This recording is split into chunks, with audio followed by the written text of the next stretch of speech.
Shalom, shalom, bien-aimés de Dieu dans le Seigneur. Que Dieu vous bénisse, que sa grâce soit sur vous, que sa faveur vous localise, que son esprit vous distingue, et que sa présence vous fortifie. À tous ceux qui cherchent la face de Dieu, à tous ceux qui traversent les moments difficiles, à tous ceux qui ont besoin d'un message de la part du Seigneur, qui ont besoin d'une parole de la part du Seigneur, je prie que l'ange de l'Éternel se révèle à vous et apporte une réponse à toutes vos interrogations. Ce soir, je veux donner une exhortation à quelqu'un sur une pensée qui trottine dans mon esprit. C'est l'histoire de Jean-Baptiste. Jean-Baptiste était quelqu'un qui venait aplanir le chemin du Christ. Et durant l'exercice de son ministère, l'exercice de sa mission, il y a des pharisiens qui se sont levés pour lui poser une question. Jean 1, verset 23. On lui a demandé, es-tu le Messie? Es-tu le Christ? Es-tu celui qui doit venir? Qui es-tu? Il dit, moi, je suis la voix qui crie dans le désert. J'entoure cette partie, il a continué, mais je souligne cette partie qui dit, je suis la voix qui crie dans le désert. Alléluia. Jean-Baptiste est dans le désert. Jean-Baptiste se nourrit de miel sauvage. Il a plané le chemin de la personne du premier-né. Il dit, je suis la voix qui crie dans le désert. Qui peut entendre ce qu'on dit dans le désert? Quand tu es dans le désert, il n'y a personne qui t'entend. Il n'y a personne qui te voit.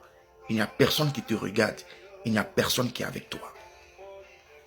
Quand tu es dans le désert, tu te débats pour vivre. C'est pourquoi la Bible dit que Jean-Baptiste se nourrissait de miel sauvage et de sauterelles. Donc quand tu es dans le désert est vu comme une forme d'épreuve, de difficulté. Mais Jean-Baptiste dit, il est cette voix-là qui crie dans le désert. Frère, ce que nous devons comprendre, le lieu où nous nous trouvons ne détermine pas l'échec de notre vie. C'est pas parce que tu es dans le désert, c'est pas parce que tu es quelque part où ce lieu semblerait-il pas bon, pas agréable pour toi que tu as échoué. Non, c'est une position stratégique que Dieu permet pour déjouer les statistiques de tes ennemis. Alléluia. Parfois nous voulons suivre la mouvance des hommes. Parfois nous voulons chercher à être quelque part où Dieu n'attend pas de nous. Tu sais, tu peux être dans un lieu huppé, dans un lieu doré, mais ce n'est pas là-bas que Dieu te veut. Tu peux être quelque part qui semblerait être bon, intéressant pour toi, mais ce n'est pas dans ce lieu-là que Dieu a réservé ta grâce.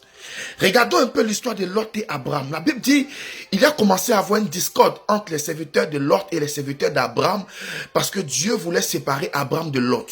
Ok? Donc Abraham qui dit à son neveu, petit, c'est le temps maintenant que toi et moi on se sépare. Je te laisse l'opportunité de choisir où tu veux aller. La Bible dit, Lot a levé les yeux en la direction de l'Est, je crois, vers Sodome et Gomorrhe.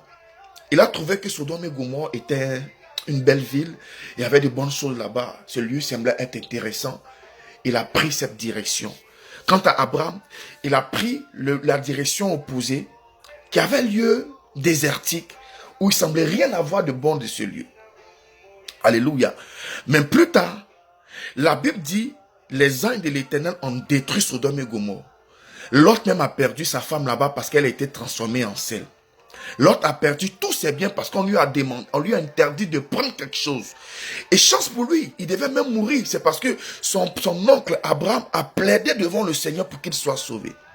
Écoutez, ne choisissons pas le lieu où nous voulons être par rapport à nos intérêts. Ne suivons pas les mouvements des hommes par rapport à notre mentalité ou à notre raisonnement. Nous allons plus tard échouer et ces choses vont revenir vers nous. Jean-Baptiste pouvait dire, je ne peux pas me permettre de rester dans le désert parce que celui qui est dans le désert est éloigné du monde. Celui qui est dans le désert est déconnecté du monde. Celui qui est dans le désert n'est pas en contact avec le monde. Tu te débats pour vivre. Tu subis le mouvement de la vie. Tu dépends des circonstances du climat dans le désert. Tu dois chercher à avoir de l'eau pour pouvoir continuer à vivre, à t'abreuver.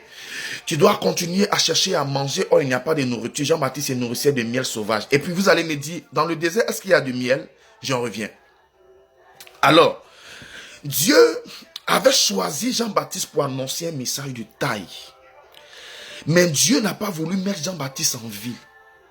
Tu sais, quand Dieu est avec toi, quel que soit le lieu où tu te trouves, des gens vont se déplacer pour venir à ta rencontre. Des gens vont te chercher pour venir collaborer avec toi. Tant bien même que Jean-Baptiste était dans le désert.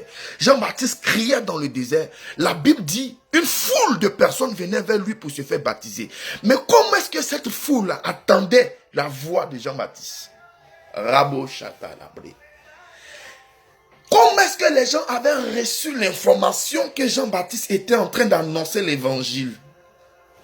Frère, je veux dire à quelqu'un ce matin, c'est pas parce que tu es dans un lieu aride que Dieu n'est pas avec toi. C'est pas parce que le lieu où tu te trouves n'est pas étroit, n'est pas grand, n'est pas comme tu le souhaites, que Dieu n'est pas avec toi. Dieu t'a positionné dans ce lieu de façon stratégique. Laisse Dieu faire ce qu'il a à faire dans ta vie. Tu n'es pas ce que tu veux être. Tu es ce que Dieu veut que tu sois. Donc si tu es ce que Dieu veut que tu sois, tu es censé accepter la position et le mouvement de Dieu dans ta vie. Alors je vais briser la révélation maintenant. La Bible dit que Jean-Baptiste criait dans le désert et une foule de personnes venaient se faire baptiser par lui. Or, vous convenez avec moi que dans le désert, il n'y a pas de haut-parleur. Dans le désert, il n'y a pas de griot. Comment est-ce que les gens allaient entendre le message de Jean-Baptiste? Comment est-ce que cela se faisait? Et vous devez comprendre maintenant que pendant que Jean-Baptiste criait dans le désert, c'était le vent qui allait annoncer son message. C'était le vent qui allait libérer le message de Jean-Baptiste au monde. Tu sais, aucun homme ne va propager ton message. Aucun homme ne va t'aider à accomplir la mission. C'est le vent de l'esprit. Nous parlons de l'esprit des 4 vents et nous allons revenir dessus. Je vais parler du mystère des 4 vents. Alléluia. Comment est-ce que les gens ont réussi à entendre la voix de Jean-Baptiste? Il dit, je suis la voix qui crie dans le désert. Oh, vous convenez avec moi que dans le désert, il n'y a personne. Dans le désert, tu es éloigné du monde. C'est pourquoi nous voyons le désert comme un lieu d'épreuve, comme un lieu de difficulté. Mais Jean-Baptiste se trouve dans le désert et des gens venaient vers lui pour se faire baptiser.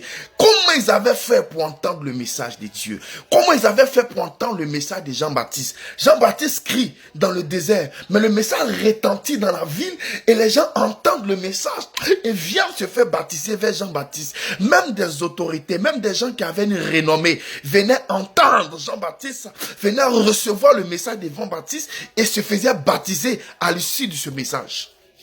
Chers amis de Dieu dans le Seigneur, je veux dire à quelqu'un qui traverse des moments difficiles. Si Dieu t'a positionné dans cette famille qui semblerait être maudite à tes yeux, c'est parce que Dieu sait que tu dois changer l'image de ta famille qui t'a positionné dans cette famille. Si Dieu t'a mis dans un pays où il semble que dans ce pays, les choses ne vont pas, les choses ne sont pas comme tu le souhaites. C'est parce que Dieu sait que c'est toi qui vas relever ce défi dans ce pays qu'il t'a mis. Il y a quelqu'un qui m'a appelé pour dire, homme de Dieu, je suis en Guinée équatoriale, ça ne va pas là-bas, c'est difficile, c'est compliqué. J'ai dit, c'est toi que Dieu a choisi pour une mission que Dieu veut atteindre dans la vie de ceux qui sont dans ce quartier. Alors je veux te dire ce matin, si rien ne va dans ta vie, si tu te poses des questions sur ton ministère, si tu sens que les choses n'avancent pas, n'évoluent pas, tout stagne, tout est bloqué et tu te demandes si tu as la bonne place. Non, c'est Dieu qui a fait exprès. Il sait pourquoi il t'a mis dans ce lieu. Parce qu'il veut relever un défi pour la gloire de son nom. Alors ne pleure pas. Il y a un vent qui va annoncer que tu es quelque part et des gens viendront vers toi. C'est le mystère des 4 vents. Nous parlons du vent de l'Orient, du vent du Midi, du vent du Septentrion et du vent de l'Occident. Nous y reviendrons. Que Dieu vous bénisse.